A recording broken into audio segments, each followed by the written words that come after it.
สวัสดีครับวันนี้ผมจะมานำเสนอโหมดเคอร์ในรถยนต์ไฟฟ้ารุ่น ZS EV คันนี้นะครับเคอร์คืออะไรใช้งานอย่างไรมีประโยชน์อย่างไรเรามีคำตอบครับเคอร์โหมดหรือระบบช่วยชาร์จพลังงานกับสูบแบตเตอรี่ขับเคลื่อนเมื่อมีการลดความเร็วหรือเบรกสามารถเลือกได้ถึง3ระดับ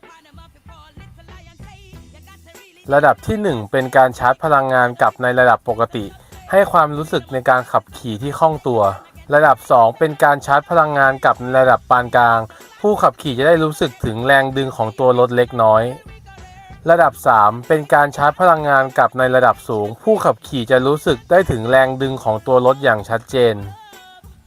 ผู้ขับขี่สามารถเลือกระดับการชาร์จพลังงานได้ตามความต้องการและความเหมาะสมกับลักษณะการขับขี่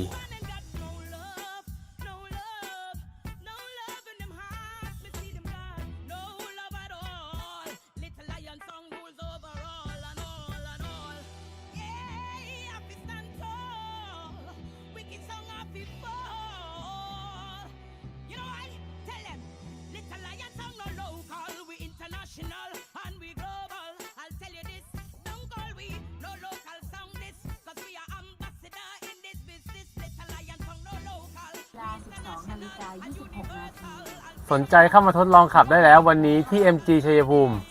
สนใจติดต่อที่เบอร์โทรข้างล่างเลยครับแล้วพบกันครับ